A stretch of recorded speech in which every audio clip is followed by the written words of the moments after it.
अब देखो, अब लेंगे अर्थ सैटेलाइट्स।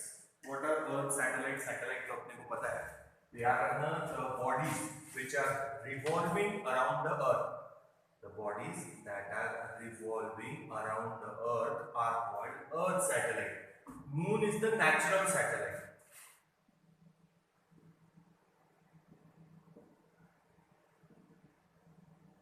मून कौन सी सैटेलाइट है? Natural satellite. और आर्टिफिशियल सैटेलाइट्स भी है जो अर्थ के अराउंड रिवॉल्व कर रही। आर्टिफिशियल सैटेलाइट्स इंसेक्ट है, इंसेक्ट A1, इंसेक्ट A, तो वो है आर्यभट्ट जो सबसे पहले लॉन्च हुई थी। बहुत सारी सैटेलाइट्स रिवॉल्व कर रहे हैं। अपने को सैटेलाइट के यूज पता है और अभी तो और अच्छे से पता है। कम्युनिकेशन, टेलीविजन, रेडियो, इनके सिग्नल ब्रॉडकास्ट करने के लिए, कम्युनिकेशन के लिए यानी फोन वगैरह करने के लिए, या सैटेलाइट कम्युनिकेशन बोलो, या फिर टेलीविजन, ये भी कम्युनिकेशन में आता है। Radio, remote sensing. Remote sensing का मतलब होता है दूर से ऑब्जर्व करना, जैसे सी लेवल या रिवर में पानी कितना है, कम है, ज्यादा है। ग्लेशियर बताता ना कि इतने परसेंट कम हो गया, तो वहां जाके गिनते नहीं, वो सैटेलाइट से फोटो लेके पुराने फोटो के साथ कंपेयर कर रहे हैं। तो रिमोट सेंसिंग, मिनरल्स कहाँ है, वाटर कितना स्टोरेज है कहाँ पे अर्थ में, मिनरल कौन सा कहाँ है, ये रिमोट सेंसिंग में आता है, जो सैटेलाइट के थ्रू अपन स्टडी कर सकते हैं। फॉरेस्ट कवर एरिया कम हो रहा, तो कैसे पता चलेगा? पुराना फोटो सैटेलाइट से लिया हुआ और अभी सैटेलाइट से जो फोटो लेंगे उन दोनों को कंपेयर करेंगे तो अपने को पता चल जाएगा ग्रीन एरिया कितना कम हुआ है। तो ये सब चीजों के लिए सैटेलाइट काम आते हैं। अलग अलग सैटेलाइट्स हैं, इक्वेटोरियल सैटेलाइट्स है, या अपन उनको कम्युनिकेशन सैटेलाइट बोल सकते हैं, पोलर सैटेलाइट्स है और इंक्लाइन सैटेलाइट्स है। उनको डिटेल में बाद में देखेंगे अपन। तो पहले अपन सैटेलाइट लॉन्च करना देखेंगे कि कैसे लॉन्च करते और उसके पॉसिबिलिटीज देखेंगे फिर, और उसके बाद फिर अलग अलग टाइप के सैटेलाइट्स देखेंगे। तो याद रखना, moon is the natural satellite. Approximately 27.3 days में एक रोटेशन अर्थ के राउंड मून कंप्लीट कर लेगा। ये थोड़ा सा याद रखना। और मून अप्रोक्सीमेटली सर्कुलर मोशन में है, एलिप्टिकल में नहीं है, अप्रोक्सीमेटली अर्थ के राउंड सर्कुलर मोशन में है। Moon is the natural satellite. Moon is the natural satellite. Artificial satellite भी है, इंडिया ने भी लॉन्च की है अभी, बाकी कंट्रीज के भी है, अपनी इंसेक्ट सैटेलाइट्स है। तो सैटेलाइट कौन से टाइप के रहते हैं वो बाद में देखेंगे। पहले अपन सैटेलाइट को लॉन्च करना सीखेंगे। इसमें दो वेलोसिटीज काम आने वाले हैं, एक क्रिटिकल वेलोसिटी या orbital velocity, and second is escape velocity. दोनों बताए हैं तो दोनों एक बार देख लो। फिर अलग अलग टाइप के सैटेलाइट्स बाद में देखेंगे और उनकी यूज क्या है। यूज तो बता ही दिए, टेलीकम्युनिकेशन है, मोबाइल कम्युनिकेशन है, टीवी और रेडियो सिग्नल ट्रांसमिशन है, रिमोट सेंसिंग है यानी दूर से ऑब्जर्व करना, जिससे रिमोट दूर से टीवी को ऑपरेट करता वैसे सैटेलाइट के थ्रू ऑब्जर्व करना। मिलिट्री पर्पस के लिए भी सैटेलाइट यूज में आते हैं, ठीक है, कम्युनिकेशन के लिए भी काम आते और ऑब्जर्वेशन के भी काम आते अराउंड द बॉर्डर्स। जो इंटरनेशनल बॉर्डर्स है वहां पे सैटेलाइट के थ्रू भी आप ध्यान रख सकते हैं। तो सैटेलाइट अलग अलग टाइप के बाद में लेंगे, कौन से टाइप के सैटेलाइट्स हैं। मून का याद रखना है, 27.3 डेज में एक रोटेशन कंप्लीट हो जाएगा अर्थ के अराउंड। 27.3 अप्रोक्सीमेटली 27.3 डेज में एक रोटेशन अर्थ के अराउंड कंप्लीट हो जाएगा। आगे चलते हैं, ठीक है। दिवाली वाला रॉकेट सबने देखा होगा, ये रॉकेट, और ये है समझो टिप पे सैटेलाइट, और यहाँ पे फ्यूल भरा हुआ है, ठीक है, फ्यूल, जिसमें जैसे आप लोगों ने रॉकेट लॉन्चिंग देखा होगा, मूवीज में देखा होगा, मिशन मंगल वगैरह में, कैसे हॉट गैसेस नीचे निकलते, आग दिखती ना, हॉट गैसेस नीचे निकलते और रॉकेट अपवर्ड डायरेक्शन में जाता। तो वैसे ये फ्यूल लगेगा उसके लिए, तो ये फ्यूल है और टिप पे सैटेलाइट है। इसको बोलेंगे सिंगल स्टेज रॉकेट। ये कौन सा स्टेज रॉकेट है? सिंगल स्टेज रॉकेट, ठीक है। देखो इसको बाद में समझा था, अपना मेन एम क्या है वो देखो, ये है अर्थ, समझो, यहां पे समझो सैटेलाइट इस ऑर्बिट में डालना है, तो यहां मेरे को उसको थोड़ा सा सर्कुलर मोशन देना है। अगर थोड़ा भी सर्कुलर मोशन आ गया तो वो बॉडी फिर सर्कुलर मोशन में आ जाएगी, वो वापस अर्थ पे नहीं आने वाली, और ग्रेविटेशनल फोर्स का काम सिर्फ इतना रहेगा कि उसको बाउंड करके रखे। मैंने पहले भी बताया सर्कुलर मोशन में कि याद रखो, जब जैसे अभी ये भी चैप्टर में हुआ है कि प्लैनेट्स को या मून को अपन एनर्जी दे रहे क्या, नहीं, एक बार सर्कुलर मोशन में आ गए तो वो कंटिन्यूअसली सर्कुलर मोशन में रहेंगे, because work done by this force is zero, क्योंकि टेंजेंशियल हो जाएगा डिस्प्लेसमेंट या velocity and force is directed towards the centre, gravitational force. तो रॉकेट का काम ये है कि यहाँ पे इस सैटेलाइट को थोड़ा सा सर्कुलर मोशन दे दे। अगर सर्कुलर मोशन आ गया तो it will follow circular path, थोड़ा भी सर्कुलर मोशन आ गया तो अब फोर्स और डिस्प्लेसमेंट के बीच में एंगल 90 डिग्री, सैटेलाइट वापस अर्थ पे नहीं गिरेगी। तो वही अपने को देखना है। अब देखो आगे चलते हैं। Single stage rocket, single stage rocket मतलब एक ही स्टेज में फ्यूल भरा हुआ है बस। अब इस रॉकेट को जब आप फायर करेंगे तो क्या होगा, देखना, स्ट्रेट जाएगा जैसे दिवाली का रॉकेट जाता। अगर वेलोसिटी कम है, यानी एस्केप वेलोसिटी नहीं दिया अपन ने, वीई, कौन सी वेलोसिटी, एस्केप वेलोसिटी, अगर इतनी वेलोसिटी दे देंगे रॉकेट को तो रॉकेट सीधा सीधा सीधा सीधा सीधा जा रहा और कहां चला गया, स्पेस में। कोई काम का है क्या, सर्कुलर मोशन में आया क्या, सैटेलाइट जो स्पेस में चलेगी वो अपने किसी काम की नहीं। ठीक है, समझ में आ रहा। तो सिंगल स्टेज रॉकेट में पहली प्रॉब्लम ये है कि अगर अपन ने वेलोसिटी जो उसको दिया है, यानी ये रॉकेट को जो वेलोसिटी दिया है ये फ्यूल जला के, अगर वो एस्केप वेलोसिटी या उससे ज्यादा है तो रॉकेट सीधा सीधा जाते रहेगा और स्पेस में चला जाएगा। अब अगर मान लो एस्केप वेलोसिटी से कम वेलोसिटी दी है तो वो एक हाइट तक जाएगा, वहां उसका फ्यूल खत्म और फिर ग्रेविटेशनल फोर्स की वजह से वापस नीचे आ जाएगा। सर्कुलर मोशन में आया क्या, नहीं।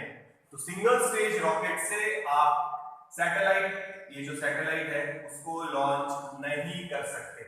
We can not launch a satellite by single stage rocket. Single stage का मतलब समझ में आया ना, एक ही इसमें फ्यूल भरा हुआ है बस, इतना।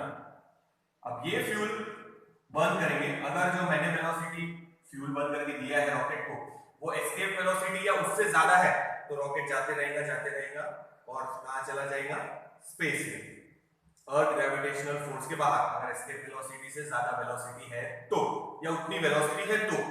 बट अगर वेलोसिटी कम दिया, फ्यूल ने कम वेलोसिटी दिया बर्न होके, तो एक हाइट तक जाएगा जैसे अपना दिवाली का रॉकेट, और फिर वापस नीचे गिर जाएगा। सर्कुलर मोशन आया क्या, नहीं। इसीलिए मल्टी स्टेज रॉकेट चाहिए और मिनिमम चाहिए 2 स्टेज। एक्चुअल में ये तो अपन सिंपल वर्किंग देख रहे हैं, अपने को कौन सा भी रॉकेट लॉन्च करना है, ये अपन सिंपल,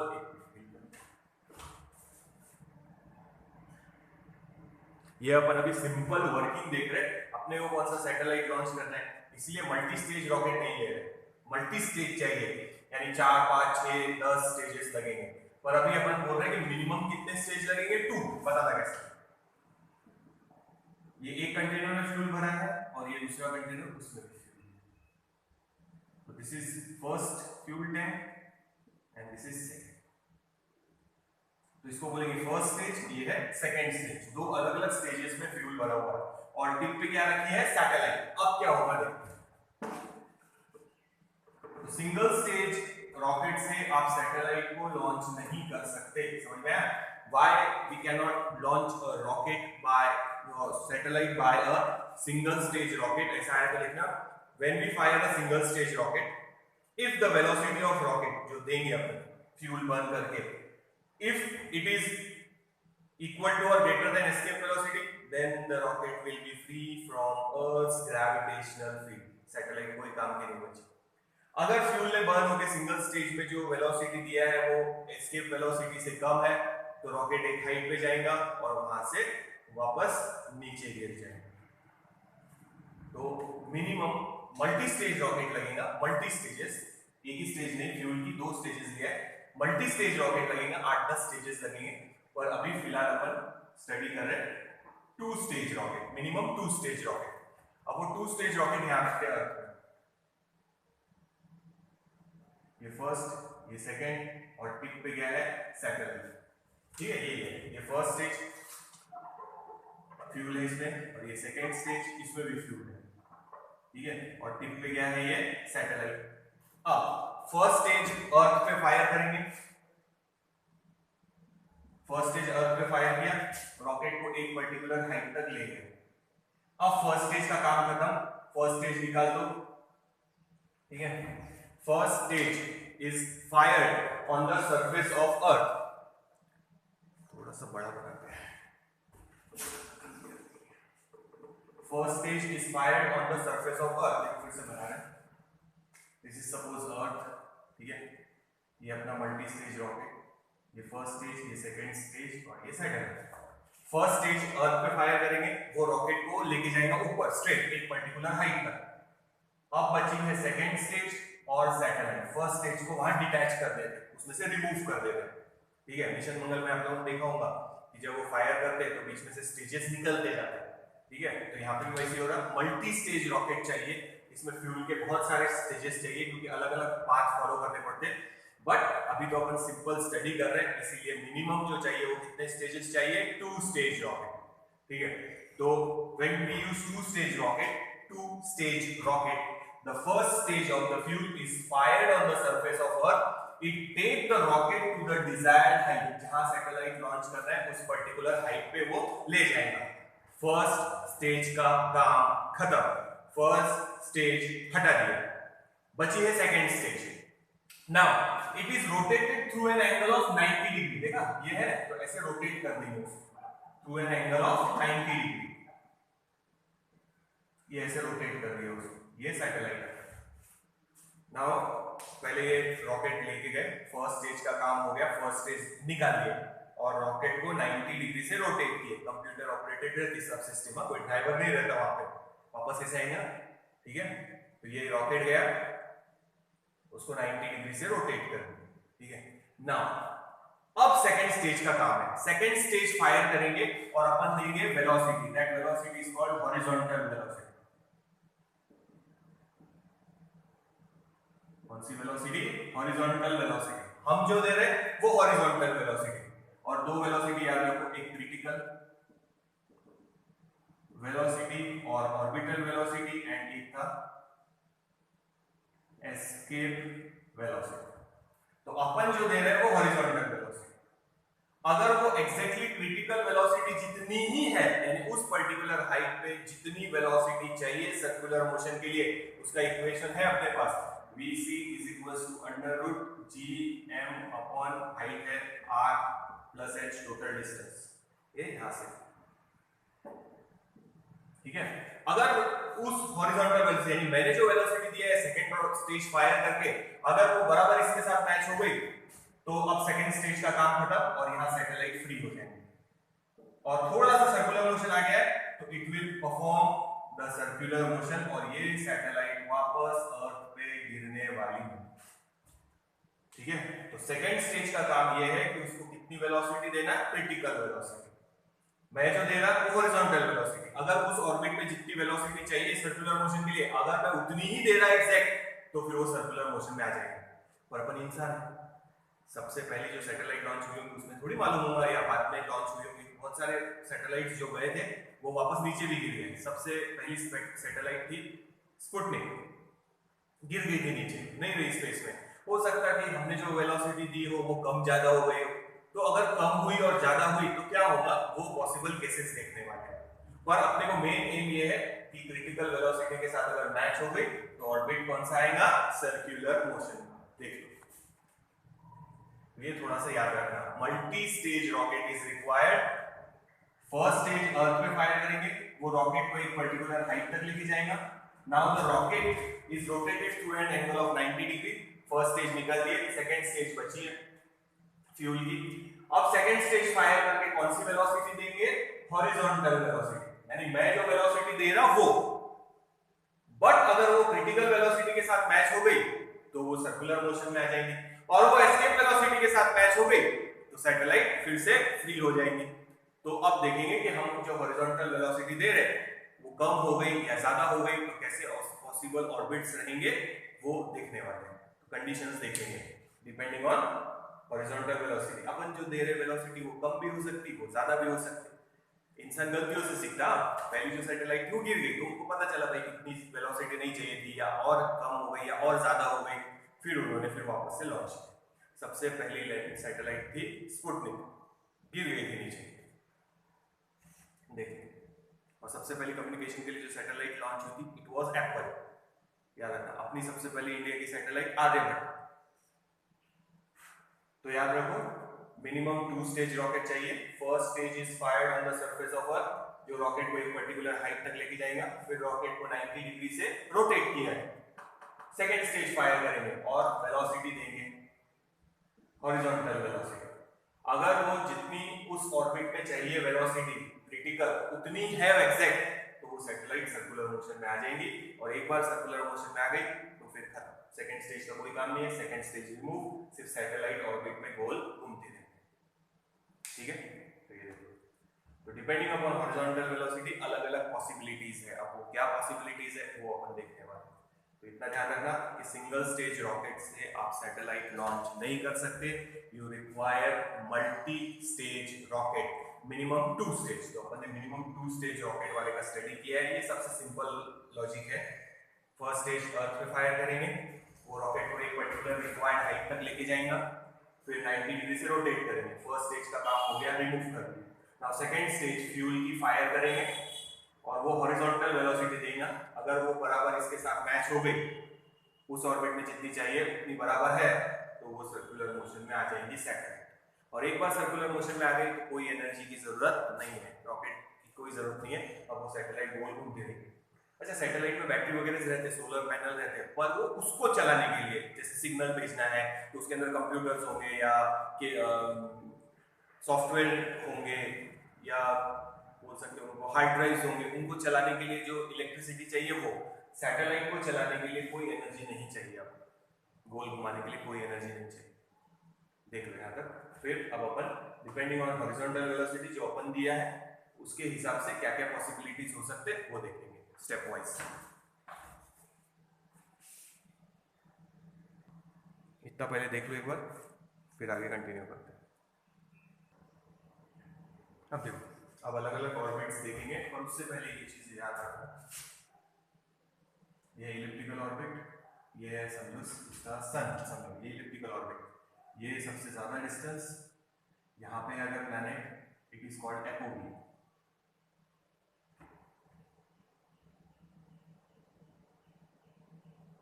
देखो तो याद रखना फर्देस्ट डिस्टेंस पे अगर है तो इट इज कॉल्ड एपोगी,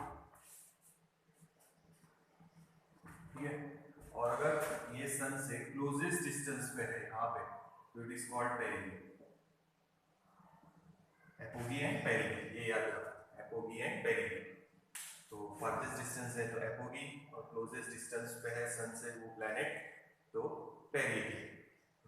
तो और एक चीज याद रखना, एटमॉस्फेयर डेंसिटी के हिसाब से अगर देखेंगे तो it is approximately up to 8 kilometre. वैसे तो 400 किलोमीटर तक है अप्रोक्सीमेटली अपना एटमॉस्फेयर, पर डेंसिटी मैक्सिमम 8 किलोमीटर तक है। उसके आगे अगर हम जाएंगे तो डेंसिटी कम होते जाएंगे। और सैटेलाइट याद रखना ग्रेविटेशनल फील्ड में ही रहेंगे हमेशा, क्योंकि उसको सर्कुलर मोशन के लिए ग्रेविटेशनल फोर्स लगेगा डायरेक्टेड टुवर्ड्स द सेंटर। तो ये थोड़ा सा याद रखो। फिर अलग अलग ऑर्बिट्स से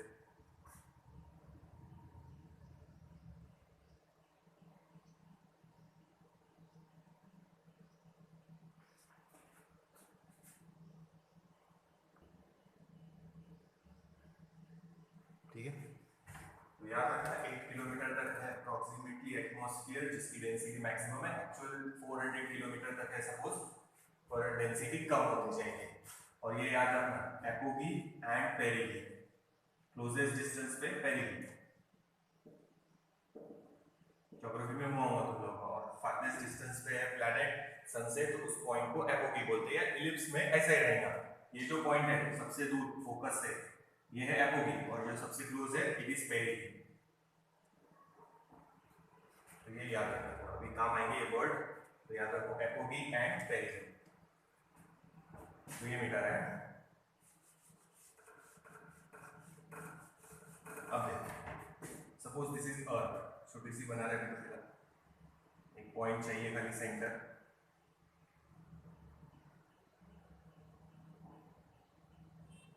सो दिस इज अर्थ और यहाँ पे सैटेलाइट है जो हाइट पे लेके गया अपन, ये है हाइट h, बाद में मिटा देंगे, ये है हाइट h, ये अपनी अर्थ, ये है सैटेलाइट एट हाइट h। अब सेकेंड स्टेज फायर करके क्या देंगे, हॉरिजॉन्टल वेलोसिटी।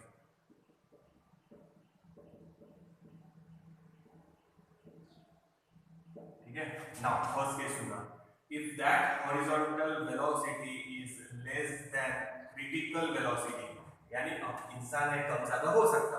तो अपन ने सबसे स्टार्टिंग में जो सैटेलाइट लॉन्च की थी, यूएसएसआर रशिया ने लॉन्च की थी 57 में, 1957 में, तो वो थी स्पुतनिक, वो गिर गई थी नीचे। अब उसके साथ यही लॉजिक हुआ था कि उन्होंने जो सेकंड स्टेज फायर करके कौन सी वेलोसिटी दिया, horizontal velocity, it was less than critical velocity. ऐसे टाइम पे सैटेलाइट इलिप्टिकल ऑर्बिट में आ जाएंगी with earth at one of its focus, और एक फोकस पे, और ये जो पॉइंट है, पॉइंट ऑफ प्रोजेक्शन, जहां से सैटेलाइट को प्रोजेक्ट किया है अपन ने, वो रहेगा एपोगी, अभी बताया था एपोगी।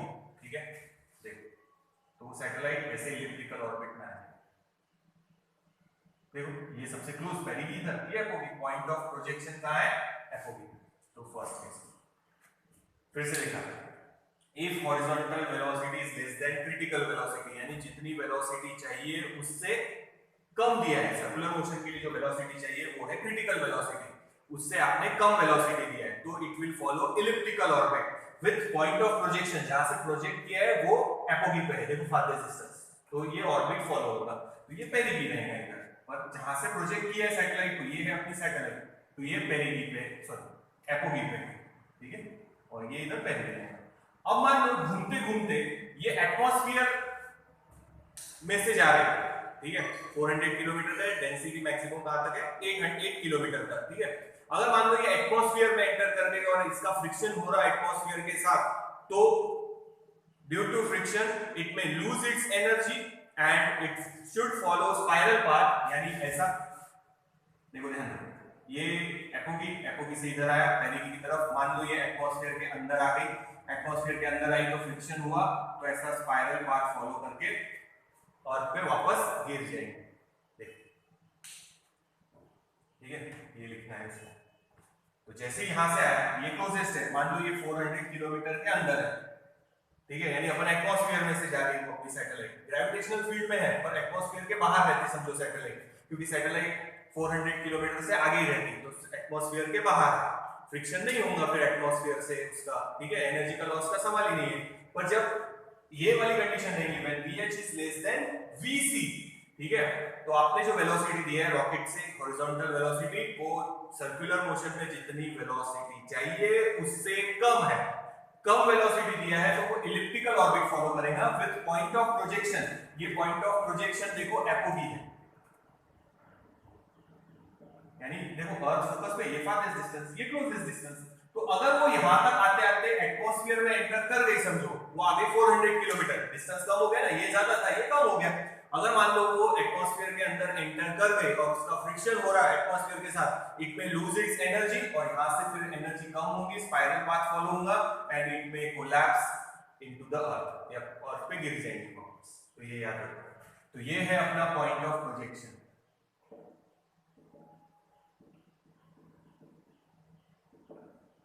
ठीक है, इस पॉइंट ऑफ प्रोजेक्शन। तो अभी फिलहाल फर्स्ट केस में जो पॉइंट ऑफ प्रोजेक्शन है वो एपोगी है, यानी फारदेस्ट डिस्टेंस, और अर्थ यहां फोकस पे, यहां से ये पेरिगी पे पहुंचेगा। अगर ये एटमॉस्फेयर में आ गया तो फिर वो अर्थ पे वापस गिर जाएंगी सेकंड, फ्रिक्शन की वजह से स्पाइरल पाथ फॉलो होगा, एनर्जी कम होती जाएगी फ्रिक्शन की वजह से, मोशन को अपोज करेगा, फ्रिक्शन में देखा है it always oppose the motion, generally satellite 500 kilometre से आगे ही रहती है, तो अगर इतनी हाइट पे है तो एटमॉस्फेयर के बाहर है, नो फ्रिक्शन, ग्रेविटेशनल फील्ड में है, मैं ये नहीं बोल रहा कि ग्रेविटेशनल फील्ड के बाहर है, मैं बोल रहा ग्रेविटेशनल फील्ड में है, नहीं तो सर्कुलर मोशन ही नहीं होगा, अपन बोल रहे हैं एटमॉस्फेयर के बाहर, मैंने बताया ना 400 किलोमीटर तक है समझो एटमॉस्फेयर, और डेंसिटी अगर मैक्सिमम चाहिए तो 8 किलोमीटर तक है, तो ये बाद में काम आएंगे, इसको छोड़ दो, 400 किलोमीटर तक है। अगर ये यहाँ तो सबसे दूर है समझो, जैसे ही वो ये ऑर्बिट फॉलो करेगी पेरिगी पे पहुंचेगी, अगर वो एटमॉस्फेयर में है और फ्रिक्शन हो रहा तो it will follow spiral path and fall on the अर्थ। देखो तो ये हो गया पहली पॉसिबिलिटी कि इफ, फिर से बताता एक बार देख लो, पॉइंट ऑफ प्रोजेक्शन ये है, देखो एक बार फिर आगे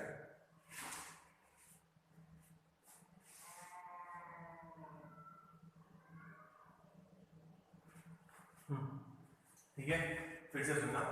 हॉरिजॉन्टल वेलोसिटी वर्ड्स में लिखना is less than critical velocity. Rocket fire करके जो वेलोसिटी दिया है सेकंड स्टेज फायर करके, अगर वो horizontal velocity less than critical velocity है, satellite will follow elliptical path. कैसा पाथ फॉलो करेगी? इलिप्टिकल।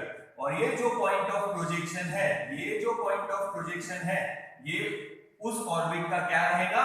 एपोगी। देखो फारनेस्ट डिस्टेंस ये कम हो गया। मान लो ये इलिप्टिकल ऑर्बिट में आ गई, बट अगर ये एटमॉस्फेयर में एंटर कर रही होंगी, there will be friction with the atmosphere, satellite will lose energy, क्योंकि फ्रिक्शन होगा तो अपोज करेगा मोशन को, it will follow spiral path and fall on the earth, जैसे अभी बताया। ये हो गया फर्स्ट। सेकंड है, इफ हॉरिजॉन्टल वेलोसिटी जो दिया है वो एग्जैक्टली इक्वल है क्रिटिकल वेलोसिटी के, तो डेफिनेटली कौन सा मोशन आएगा? Circular motion. तो ये आ गया सर्कुलर मोशन, ये सेकंड पार्ट हो गया। तो आप यहाँ लिख सकते, लगे तो जगह कम रहेगी, पर फिर भी ये कंडीशन इस ऑर्बिट पे लिख लेंगे यहाँ कि VH is less than VC, और यहाँ लिखेंगे VH is equals to VC। पहले कम दिया था, अब इक्वल हो गई, अब ज्यादा देंगे। देखो समझ में आता है? ठीक है ना? देखो अलग अलग बनाना पॉसिबल नहीं है, सब ऑर्बिट साथ में बनानी है, पर पहला ऑर्बिट याद रखो ये ऐसे।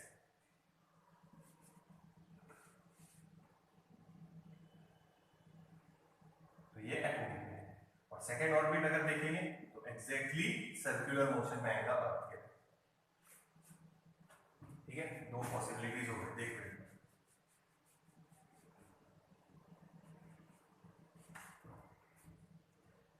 फिर से बता देता, फर्स्ट और सेकंड वापस से देखो। If horizontal velocity is less than critical velocity, यानी सर्कुलर मोशन के लिए जितनी चाहिए उससे कम दिया है मैंने वेलोसिटी, देन यहां से प्रोजेक्ट कर रहे हैं, तो then satellite will follow elliptical path. कौन सा पाथ फॉलो करेंगे? Elliptical path with point of projection at apogee.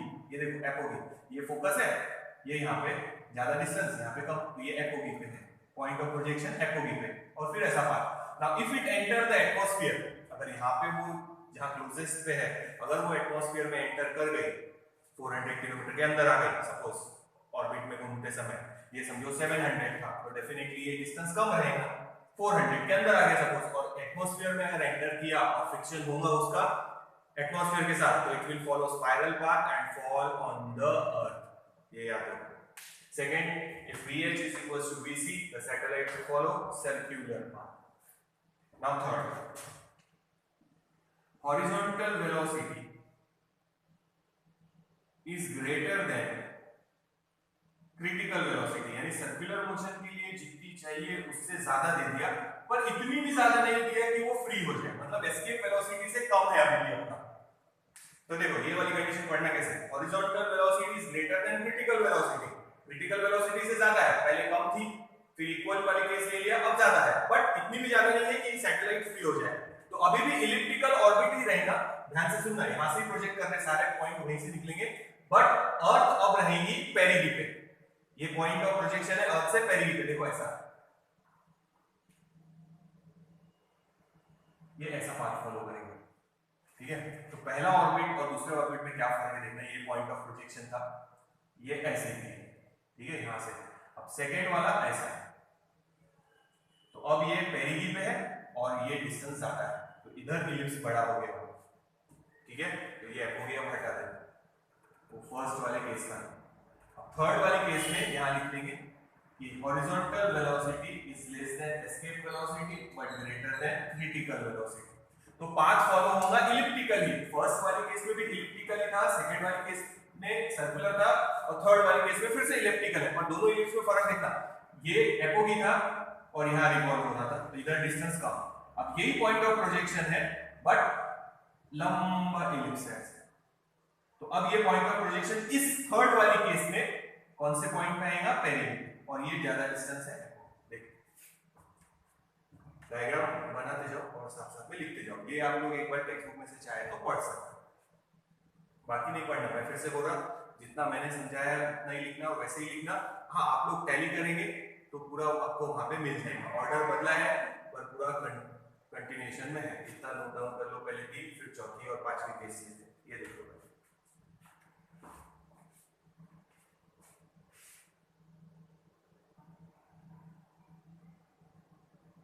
First और थर्ड वाले में कंफ्यूजन नहीं करना, दोनों में इलिप्स ही है, फिर से अलग बना रहता। देखो ये है अर्थ, ये है पॉइंट ऑफ प्रोजेक्शन, वो सेम है, और फर्स्ट केस में सैटेलाइट ऐसे घूम रही, ठीक है, तो जो पॉइंट ऑफ प्रोजेक्शन था वो एपोगी पे था, और थर्ड वाली केस में सैटेलाइट ऐसे घूम रही। तो अब ये पॉइंट ऑफ प्रोजेक्शन उस ऑर्बिट के लिए पेरिगी है और इस ऑर्बिट के लिए वो एपोगी पॉइंट, बस इतना याद रखना, मिक्स मत करना, क्योंकि ऑर्बिट बदल गया ना। ये थर्ड वाली केस है और ये फर्स्ट वाली केस। सेकंड वाली केस में तो सर्कुलर मोशन है, वो नहीं निकाल रहे यहाँ पे, देखो तो ये इलिप्स ऐसा है, तो इस ऑर्बिट को कंसीडर करेंगे तो ये एपोगी, ठीक है, और इस ऑर्बिट को कंसीडर करेंगे तो ये पॉइंट ऑफ प्रोजेक्शन पेरिगी पे, तो इसको हटा दो फर्स्ट वाले को। अब देखो अगर ये वाली केस होंगी तो सैटेलाइट ऐसे घूम रही, अब ये पॉइंट को क्या बोलेंगे, पेरिगी, बराबर, ठीक है। और अगर ये वाला है समझो, और अपन थर्ड वाले ऑर्बिट को हटा दें, तो ये कौन सा पॉइंट हो गया, देखो इसमें एपोगी, ठीक है ना। तो ये थोड़ा सा याद रखना, फिर से एक बार बोल देता, तीनों पॉइंट्स याद रखो। जो अपन सेकंड स्टेज फायर करके हॉरिजॉन्टल वेलोसिटी दे रहे, depending upon that horizontal velocities there are some possibilities कि सैटेलाइट कैसे घूमेगी।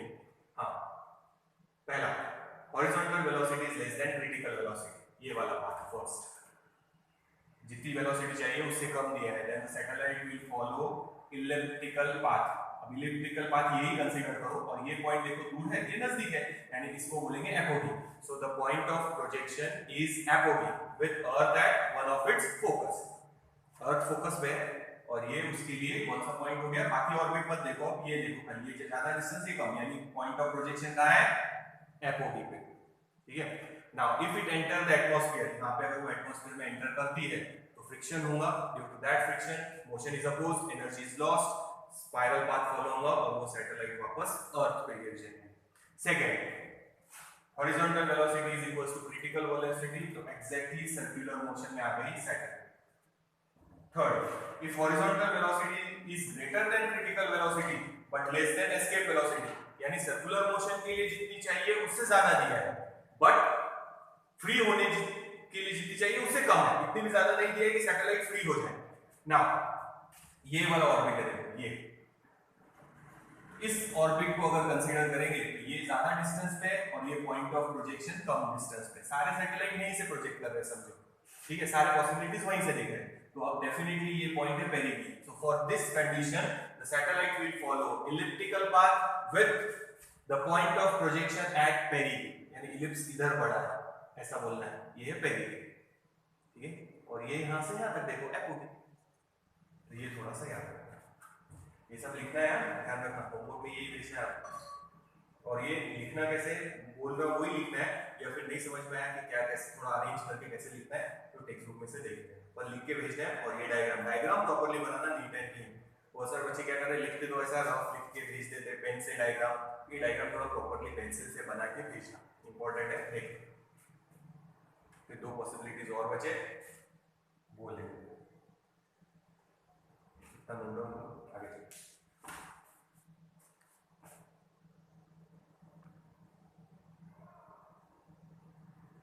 अब देखो लास्ट पॉसिबिलिटी बची है, फोर्थ और fifth. Horizontal velocity is exactly equal to escape velocity और horizontal velocity is greater than escape velocity. अब दोनों भी केस में फ्री होने वाली है, अगर आपने बोला है कि आपने जितनी वेलोसिटी दे दी है जितने में फ्री हो जाए या उससे ज्यादा दी है तो डेफिनेटली फ्री हो जाएंगे, सिर्फ पाथ का फर्क है। फर्स्ट केस में पाथ ऐसा आएगा, इधर या इधर, इधर भी जाएंगे तो इधर से फ्री हो सकती है, इधर से आप इधर ऑर्बिट करेंगे तो इधर करेंगे तो उधर, तो ये कंडीशन है VH is equals to VE parabolic path, तो इसको पैराबोला बोलते हैं। और ज्यादा कर्व देंगे यानी VH is very very large तो सिर्फ पाथ बड़ा हो जाएगा ऐसे, और यहां से फ्री हो जाएंगे, तो ये है VH is greater then VE। दोनों भी केस में सैटेलाइट फ्री हो रहे, मैथ्स में आएंगे तुम लोगों को, सिर्फ इसको बोलते हैं पैराबोला और इसको बोलते हैं हाइपरबोला। पैराबोला जनरली ऐसा है, एक एक्सिस के राउंड, तो ये इधर से फ्री वापस अर्थ पे नहीं आने वाले, और ज्यादा कर्व कर देंगे इसको तो पैराबोलिक पाथ। वो हाइपरबोला हो जाएंगे। तो मैथ्स में आएंगे डिफरेंस सिर्फ अपने को ये याद रखना है कि दोनों केस में वो फ्री हो जाएंगे। बट अगर horizontal velocity is equal to critical velocity, यहां से है बस इधर फ्री, तो किसी एक एक्सिस के अराउंड इक्वली कर्व है इन पॉइंट, हर पॉइंट से ये पॉइंट यहां से इक्वल डिस्टेंस, ये पॉइंट यहां से इक्वल डिस्टेंस, और ये आगे इंक्रीज होता जाएगा और वो सैटेलाइट फ्री हो जाएगी। तो इसको बोलते हैं पैराबोलिक पाथ। तो फर्स्ट केस में पैराबोलिक पाथ फॉलो होगा और फ्री हो जाएंगे। हाँ, दोनों भी केस में फ्री हो रहे। If we give the velocity horizontal velocity is equal to escape velocity, तो डेफिनेटली फ्री होने वाली है। सिर्फ पाथ का फर्क है, इस पाथ को बोलते हैं पैराबोलिक पाथ। तो पैराबोलिक पाथ फॉलो करेंगे और फ्री हो जाएंगे। और ज्यादा वेलोसिटी दिया है तो ये पाथ फॉलो होगा, इट इज कॉल्ड हाइपरबोला। तो हाइपरबोलिक पाथ फॉलो करके सैटेलाइट फ्री हो जाएंगे। तो यहां से ऐसे फ्री हो रही थी, अब ये थोड़ा कर्व ऐसा, ठीक है। तो ये थोड़ा सा याद रखना, सिर्फ वर्ड लिखना, मैथ्स में डिफरेंस आ ही जाएगा तुम लोग। फिर से देखो, if horizontal velocity is equal to escape velocity, definitely it is going to free from earth's gravitational field. जब ग्रेविटेशनल फील्ड से बाहर चला जाएगा तो फाइनल वेलोसिटी खत्म। ठीक, तो यहाँ पे कौन सा पाथ फॉलो होगा? Parabolic path. And if horizontal velocity greater than escape velocity, तो भी फ्री होने वाली, सिर्फ हाइपरबोलिक पाथ फॉलो होगा, ऐसे लिखना है, और इधर फ्री होगी ऐसे। ठीक है, देखिए ये पांचों पॉसिबिलिटीज याद रखो। इन दोनों में तो satellite will be free from earth's gravitational field, ये याद रखो। सिर्फ ये इतना लिखना है कि यहाँ पैराबोलिक पाथ फॉलो होगा और फ्री हो जाएंगी, या हाइपरबोलिक पाथ फॉलो होगा और फ्री हो जाएगी। तो सैटेलाइट वापस अर्थ पे आने वाली नहीं है, या आपके पास आने वाले हैं, फ्री हो गए, खत्म। तो ये याद रखो खाली, ये पैराबोलिक पाथ है, ये हाइपरबोलिक पाथ है। डिफरेंस मैथ्स में आ जाएंगे, आपने को लेने की कोई जरूरत नहीं है। ये पैराबोलिक, ये हाइपरबोलिक पाथ, सिर्फ इतना याद रखो, Vh is equals to Ve, satellite will be free from earth's gravitational field by following parabolic path. और यहाँ पे भी फ्री होगी, horizontal velocity is greater than escape velocity, by following hyperbolic path, hyperbola. ठीक है, देखिए मैथ्स में आएंगे, सर्कल वगैरह है तो उसमें पैराबोला हाइपरबोला आपको मैथ्स में आएगा।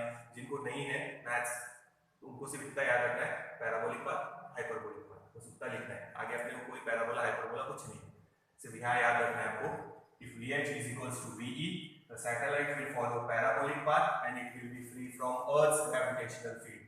if ज्यादा वेलोसिटी दिया है, इधर जाएगा, इधर थोड़ा और आगे से जाएगा, तो this path is called hyperbolic path and it will be free from Earth's gravitational field. इतना याद रखना है, बाकी तो समझा ये दो दोनों भी केस में फ्री होने वाली है। सिर्फ पाथ का नाम याद रखने पड़ेंगे, उतना लर्न करना पड़ेगा। यहाँ कौन सा पाथ फॉलो हो रहा है? पैराबोलिक, और यहाँ हाइपरबोलिक पाथ फॉलो हो रहा है। In both the cases the satellite will be free from earth's gravitational field.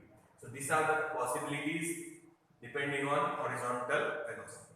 अब अलग-अलग टाइप के सैटेलाइट्स देखेंगे और उनके यूज देखेंगे। यूज तो जनरल यूज तो बता ही दिए, अब देखते हैं। ये नोट डाउन करो, डायग्राम बनाना है और ये सब पॉसिबिलिटीज लिखना है, ध्यान रखो।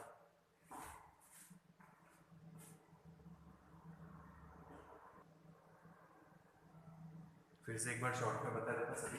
फिर से देखो, if horizontal velocity is less than critical velocity, satellite ये ऑर्बिट देगा, ये ऑर्बिट satellite will follow कौन सा path? elliptical path with point of projection। ये दूर है, देखो ये नजदीक है, तो ये पॉइंट है, point of projection is apogee।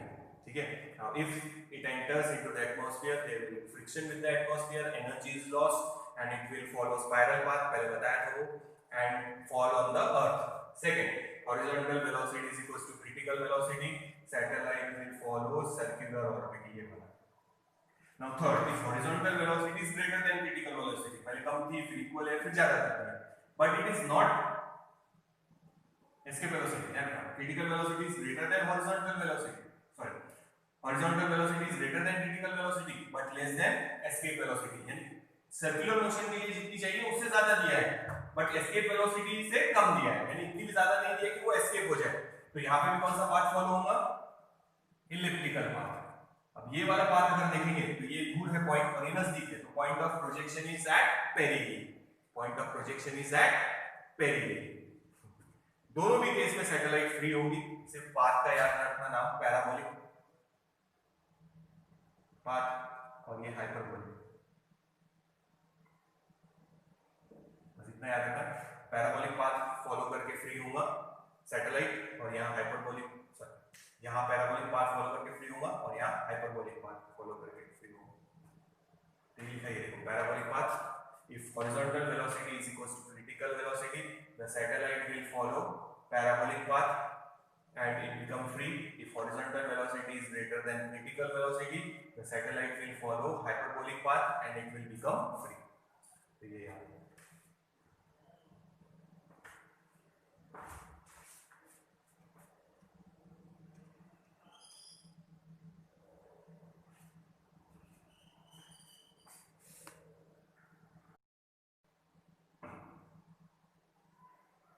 देखो अब देखेंगे आगे अपन ये देखिए कि सैटेलाइट को लॉन्च कैसे करते हैं। सिंगल स्टेज रॉकेट से सैटेलाइट लॉन्च नहीं कर सकते, मल्टी स्टेज रॉकेट चाहिए, minimum 2 stage rocket is required. Second अपन ने हॉरिजॉन्टल वेलोसिटी जो दे रहे थे डिपेंडिंग वो कम है या ज्यादा है उसके हिसाब से जो पाथ फॉलो होते हैं वो भी देख लिए। अब कम्युनिकेट सैटेलाइट देख लेते, फिर से बता रहा मून जो है it is a natural satellite and it take approximately 27.3 days to complete one rotation around the earth।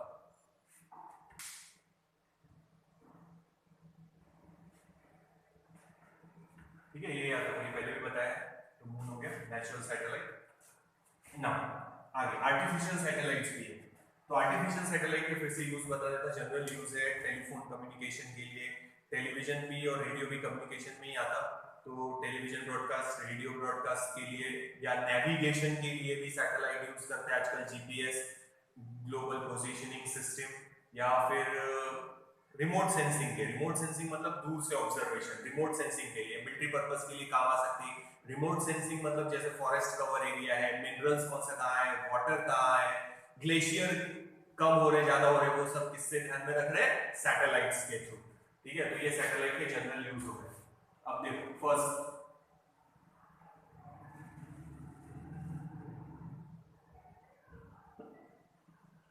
देखेंगे कम्युनिकेशन सैटेलाइट। नाम से ही पता चलता ये काय के काम आएगी, कम्युनिकेशन। काय के काम आने वाली है, कम्युनिकेशन। तो it is called communication satellite. Communication satellite जैसे अगर इंडिया वालों ने कम्युनिकेशन सैटेलाइट लॉन्च किया है, तो जैसे अपना फोन लगा रहा, तो मेरा फोन पहले नियरेस्ट टावर के पास जाएगा, ये फोन है, ठीक है, ये नियरेस्ट जो टावर है उसके पास वो सिग्नल जाएंगे और वो सिग्नल तुरंत भेजेगा किसको, सैटेलाइट को। सैटेलाइट फिर उस टावर को ढूंढेगा जहां वो मोबाइल नंबर पास में है, फिर टावर से उस मोबाइल को ट्रांसफर।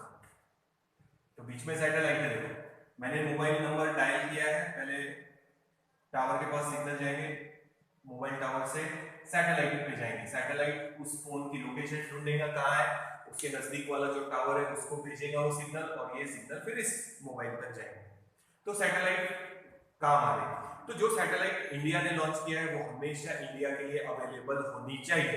ये तभी पॉसिबल है, देखो बता, जब वो सिंक्रोनाइज हो। सिंक्रोनाइज मतलब तुम लोगों ने देखो मिलिट्री वाले जब मार्च करते हैं तो उनके पैर एक दूसरे के साथ सिंक्रोनाइज रहते हैं, इक्वल चलेंगे बराबर, यानी सबका राइट सबका लेफ्ट एक साथ सिंक्रोनाइज मैच होना चाहिए।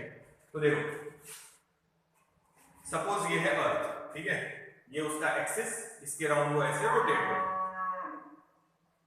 तो इस लाइन को अपन बोलते हैं इक्वेटर। ये लाइन दिख रही, ये इक्वेटर। मान लो ये है इंडिया, ऐसा नहीं है ना, नहीं तो बोलेंगे इंडिया गोल बना दिया। मान लो ये इंडिया है, ठीक है, नाउ ये इंडिया है, ये इंडिया की सैटेलाइट। तो अर्थ भी गोल घूम रही, सैटेलाइट भी साथ में ही गोल घूमनी चाहिए, यानी जब भी देखेंगे तो इंडिया से वो अर्थ वहीं पे दिखनी चाहिए। अगर मैं टेलीस्कोप फिक्स करके रखूं उस सैटेलाइट पे तो वो वहीं पे हमेशा दिखेगी, चाहे अपन भी रोटेट हो रहे तो वो सैटेलाइट भी वैसे ही रोटेट होगी, यानी गोल घूम के फिर इधर से देखो ऐसे, ये देखो ये इंडिया साथ में घूमेंगे, ठीक है। तो इस सैटेलाइट का भी टाइम पीरियड कितना होना चाहिए, 24 आवर्स, जितना अर्थ का है खुद के एक्सिस के राउंड, ठीक है, और डायरेक्शन भी सेम होनी चाहिए। ऐसा नहीं कि ये इंडिया इधर घूम रहा और ये इधर घूम रहा, चलेगा ना, आगे पीछे आ गए, कम्युनिकेशन के लिए सैटेलाइट अवेलेबल रहेगी या नहीं, तो याद रखना, सपोज दिस इज इंडिया, जो अपन ने शेड किया है, देखो ये वाला दिख रहा होगा तो शायद देखो ये शेड किया है, सपोज दिस इज इंडिया और ये उसकी सैटेलाइट, दोनों साथ में घूमने चाहिए, टाइम पीरियड भी सेम और रोटेशन का सेंस भी सेम, और इक्वेटोरियल प्लेन में है। कौन से प्लेन में? इक्वेटोरियल प्लेन, ये अपना इक्वेटर, इस प्लेन में गोल घूमेंगे वो ऐसे, इक्वेटोरियल प्लेन में। ठीक है, तो पूरी डेफिनेशन सुनना। What are communication satellite? Communication satellite satellite ही है, आर्टिफिशियल सैटेलाइट है। Moon is only the natural satellite of earth. अपन अर्थ सैटेलाइट की बात कर रहे हैं, moon is the natural satellite of earth. Time period याद रखना। कम्युनिकेशन सैटेलाइट अगर न्यूमेरिकल आया तो टाइम पीरियड गिवन नहीं रहेगा, अपने को याद रखना है कितना है, 24 आवर्स। ठीक है, तो जिस कंट्री की सैटेलाइट है वो उसी कंट्री के ऊपर रहेंगी घूमते समय भी, ऐसा। ठीक है, ये देखो ये रोटेट किया, ये इधर साथ में रोटेट हो रही, ये भी तो यहाँ पे आ गया, तो ये भी यहीं पर। ठीक है, तो ऐसे रोटेट हो। तो satellite which are revolving around the earth in equatorial plane, कौन से प्लेन में घूम रहे हैं? Equatorial plane. In the same sense, जिस सेंस में अर्थ रोटेट हो रही, in the same sense that of the earth and same time period that is 24 hours. तो ये है समझो इंडिया, ये उसकी सैटेलाइट, तो ऐसे गोल घूम रहे हैं। ठीक है, अब इधर से गोल घूमे ऐसा और फिर ये ऐसा। तो ये सैटेलाइट हमेशा इंडिया के ऊपर ही रहेगी यहाँ पे, क्योंकि दोनों का टाइम पीरियड सेम है, दोनों एक ही डायरेक्शन में घूम रहे हैं और दोनों का टाइम पीरियड भी सेम है। तो इसीलिए ये सैटेलाइट हम यूज कर सकते हैं कम्युनिकेशन के लिए, क्योंकि हमेशा हमारे लिए वहां अवेलेबल रहेंगी वो। अगर आप यहां से देखेंगे तो वो सैटेलाइट हमेशा वहीं दिखेंगी। ये वैसा ही है जैसे आप ट्रेन में बैठे या फिर आजू बाजू में बाइक चला रहे हैं, तो बाइक अगर सेम स्पीड पे चला रहे हैं तो अपने को बाजू वाला कैसा लगेगा? स्टेशनरी, रिलेटिव मोशन नहीं है, दोनों एक साथ में जा रहे हैं ऐसा। बस यहाँ पे भी वैसे ही, तो दोनों सेम डायरेक्शन में रोटेट हो रहे हैं और सेम सेंस में रोटेट हो रहे हैं। तो वो सैटेलाइट अपने को अपन दूरबीन फिक्स करें तो रोटेट हो रही, अभी वहां पे है, 2 घंटे बाद में भी अपने को लगेगा कि वही है, अपने को वही दिखेंगी वो, क्योंकि साथ में रोटेट हो रहे।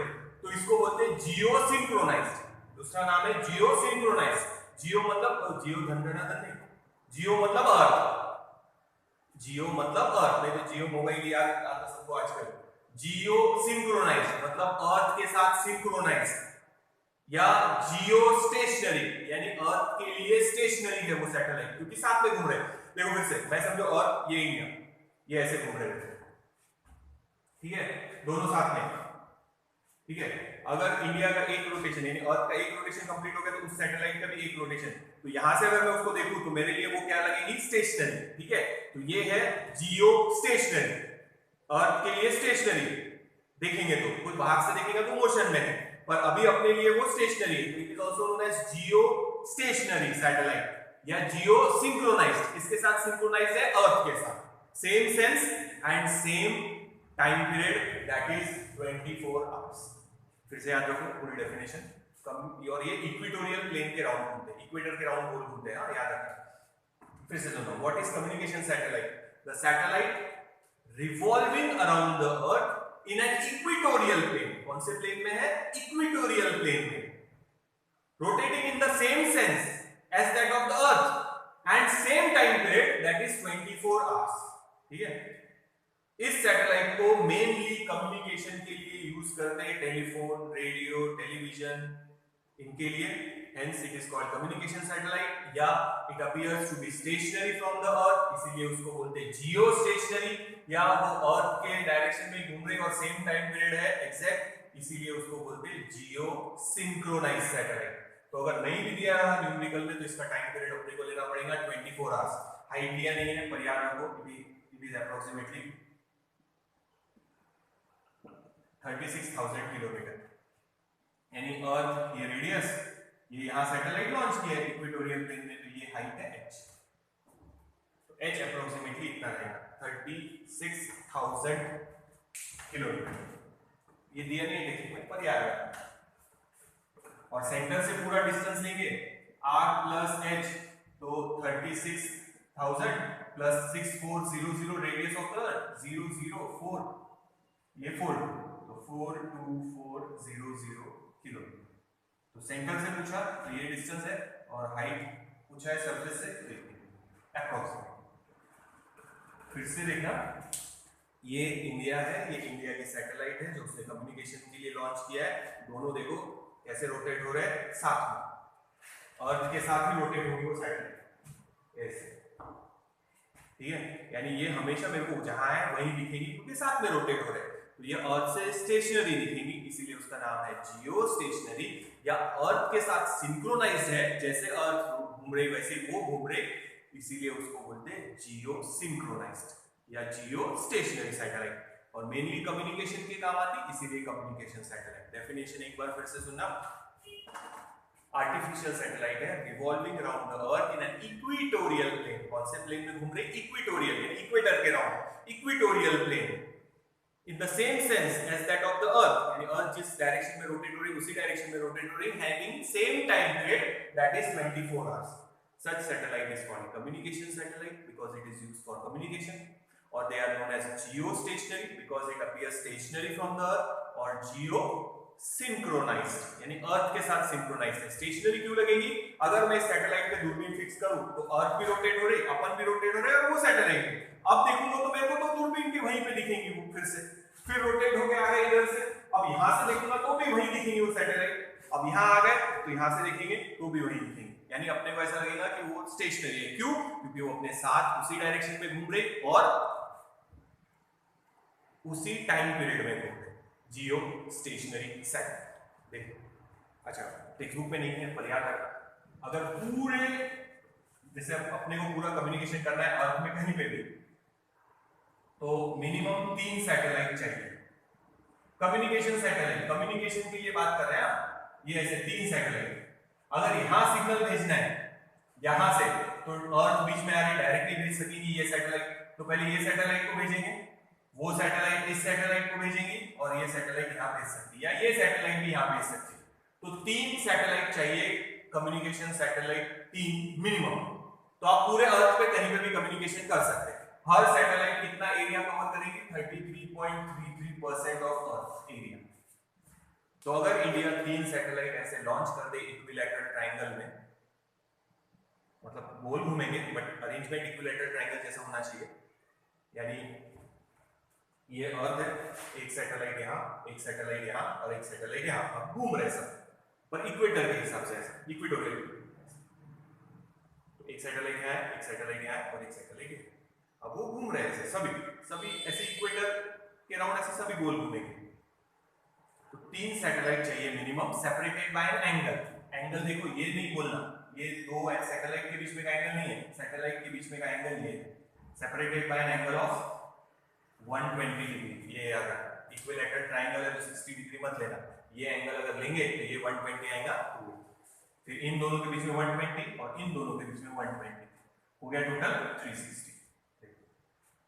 तो याद रखना, कम्युनिकेशन के लिए मिनिमम कितने सैटेलाइट चाहिए? कम्युनिकेशन के लिए मिनिमम कितने सैटेलाइट चाहिए?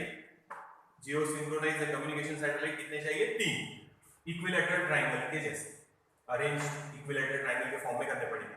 हर सैटेलाइट अर्थ का 33.33% एरिया कम्युनिकेशन में कवर कर सकती है, यानी टोटल 100%, ठीक है। Separated by an angle of 60 degree नहीं बोलना, क्या बोलना? 120 डिग्री। ये टेक्स्ट बुक में नहीं है पर याद रखना, और ये भी नहीं है, ये भी याद रखना है।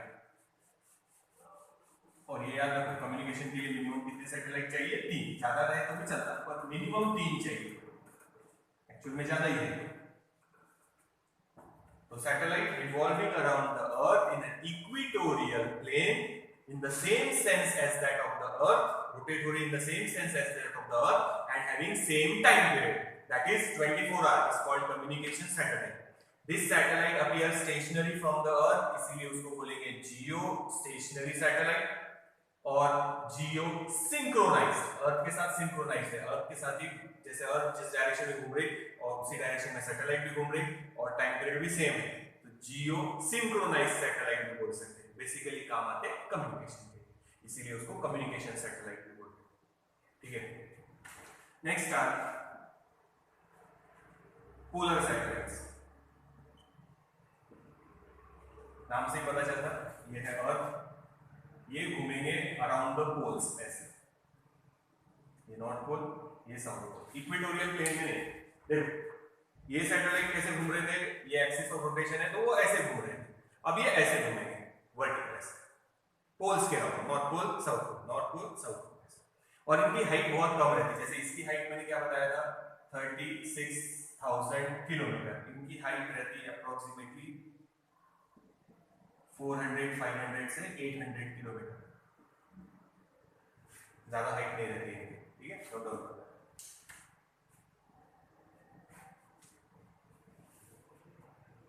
These are polar satellites.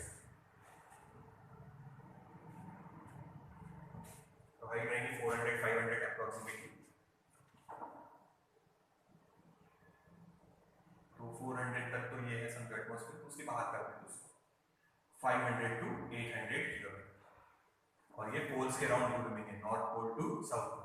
ये बेसिकली यूज होते टाइम में रिमोट सेंसिंग में, तो फास्ट घूमेंगे या, तो ये रिमोट सेंसिंग में काम आता है। रिमोट सेंसिंग मतलब ग्लेशियर का स्टडी करना है, मिनरल्स का स्टडी करना है कि कौन सा मिनरल कहाँ मिल रहा है, सैटेलाइट से स्टडी करना है, फॉरेस्ट कवर एरिया स्टडी करना है, तो ये रिमोट सेंसिंग के काम आते हैं। मेनली ये काय के काम आते हैं, रिमोट सेंसिंग के।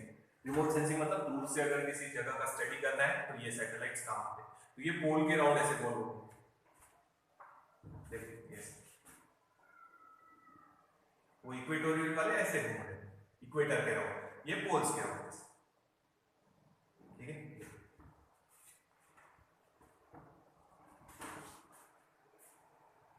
These are polar satellites. Time period अलग अलग रहता, पर फिर भी 85 मिनट में एक रोटेशन को कंप्लीट करना है। तो ये सैटेलाइट कम्युनिकेशन के काम नहीं आएंगे, कम्युनिकेशन के काम नहीं आएंगे। ये इंडिया अपन ने लॉन्च किया तो ये इधर चली गई, फटाक से घूम के इधर 85 मिनट में एक रोटेशन कंप्लीट हो जाता। अब यहाँ है तो कम्युनिकेशन के काम आएंगे क्या नहीं, तो ये सैटेलाइट सिर्फ जैसे अब यहाँ है अपने को पोलर रीजन का स्टडी करना है, तो अपनी सैटेलाइट जब यहाँ पहुंचेंगी तो अपन वो पोलर रीजन का स्टडी कर पाएंगे, या ये साउथ पोल का स्टडी कर पाएंगे, ठीक है। तो ये सैटेलाइट उसके काम है। 85 मिनट है तो अप्रोक्सीमेटली 16 टाइम्स रोटेशन कंप्लीट हो जाता है 24 आवर्स, यानी ये फास्ट रोटेट हो रहे हैं। यानी अर्थ का एक रोटेशन होने से पहले इनके कितने रोटेशन कंप्लीट हो जाएंगे, 16 रोटेशन। तो एक रोटेशन 85 मिनट में ही कवर हो रहा है अप्रोक्सीमेटली, यार ये लर्न नहीं कर रहा है पर याद रखना, क्योंकि ये अप्रोक्स है, ये करेक्ट है 24 आवर्स, इसमें कोई प्रॉब्लम नहीं है, पर ये अप्रोक्स है। 85 मिनट में एक रोटेशन कंप्लीट हो जाता है, दिन में अप्रोक्सीमेटली 16 टाइम्स वो अपना रोटेशन, ये ऐसे रोटेशन कंप्लीट कर लेगी। अर्थ भी रोटेट हो रही है, वो सैटेलाइट भी ऐसे रोटेट हो रहा है पोल्स के राउंड। तो ये जनरली रिमोट सेंसिंग के काम, स्टडी करने के, अर्थ के मिनरल का स्टडी करना है, वाटर का स्टडी करना है, ग्लेशियर का स्टडी करना है, कम्युनिकेशन के काम नहीं आते। देखिए तो याद रखना, पोलर सैटेलाइट्स हाइट रहेंगे approximately 500 kilometre to 800 kilometre, time period है 85 मिनट्स, तो एक दिन में यानी 24 आवर्स में वो। तो याद रखना ये सिर्फ रिमोट सेंसिंग के काम आते हैं। तो जब तक अर्थ अपना इंडिया समझो एक स्पिन कंप्लीट करके यहाँ तक पहुंचा, तब तक ये कितने बार रोटेट हो चुका था ऐसे पोल्स के राउंड, 16 टाइम्स, क्योंकि इसका टाइम पीरियड है 85 मिनट। 85 मिनट में एक रोटेशन कंप्लीट। तो स्ट्रिप बाय स्ट्रिप, यानी ऐसे स्ट्रिप बोलो या ऐसे स्ट्रिप बोलो, तो स्ट्रिप बाय स्ट्रिप पूरे अर्थ को स्टडी कर सकते हैं। तो एक रोटेशन में आप पूरे अर्थ को स्टडी कर सकते हैं। तो दिन भर में 16 टाइम्स रोटेट हो रहे हैं, तो हर जगह को आप प्रॉपर्ली स्टडी कर पाएंगे। ये कम्युनिकेशन के काम नहीं आते, टेक्स्ट बुक में नहीं है, पर याद रखना कुछ रहते इंक्लाइन सैटेलाइट, ना इक्वेटर ना पोलर, तो ये दोनों काम आते हैं। दे आर इंक्लाइन, ये इक्वेटोरियल ये पोलर, वो ऐसे रहते इंक्लाइन, इंक्लाइन ना इधर रोटेट हो रहे ना ऐसे रोटेट हो रहे सीधे, वो इंक्लिनेशन में है, एंगल के साथ रोटेट हो रहे, तो वो दोनों काम आते हैं, कम्युनिकेशन के भी काम आते हैं और स्टडी करना है एरिया को किसी रिमोट सेंसिंग को, तो उसके भी काम आते हैं। पर अपने को इंक्लाइन सैटेलाइट नहीं है, पोलर सैटेलाइट ही है याद। तो polar satellite time period 85 minute, height याद रखो, एक दिन में जब एक रोटेशन अर्थ का कंप्लीट होगा खुद के एक्सिस के राउंड, तो कितने टाइम्स रोटेट हो चुका होगा, approximately 16 times. Strip by strip study कर सकते, तो एक दिन में आप पूरे अर्थ का स्टडी कर सकते स्ट्रिप बाय स्ट्रिप।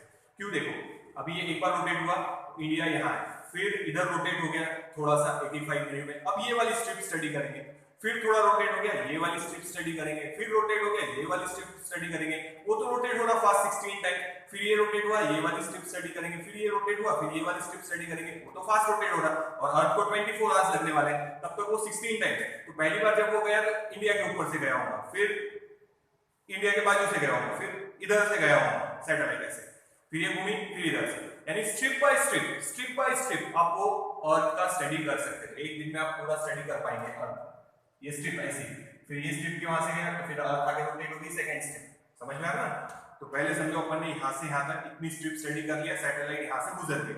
अब सैटेलाइट जब वापस आएंगे 85 मिनट पे तो अर्थ भी थोड़ी रोटेट हो गई, तो अब ये वाली स्ट्रिप स्टडी होगी, फिर अर्थ और थोड़ी रोटेट हो गई तो ये वाली स्ट्रिप स्टडी होगी। तो स्ट्रिप बाय स्ट्रिप आप पूरी अर्थ का स्टडी कर सकते हैं। तो ये पोलर सैटेलाइट याद रखना, कम्युनिकेशन की यूज में नहीं आया। हाइट टाइम पीरियड, इसका भी हाइट टाइम पीरियड याद रखना। तो ये हो गया अपना सैटेलाइट्स के बारे में। इंक्लाइन सैटेलाइट्स अपने को नहीं है, तो इसका नोट डाउन करो। अब अपना सिर्फ पोर्शन बचा है लिफ्ट वाला, लिफ्ट का लेना है, और वेटलेसनेस इन द सैटेलाइट, उसके बाद अपना क्वेश्चन खत्म हो गया। तो वो नेक्स्ट वीडियो में कंटिन्यू करेंगे।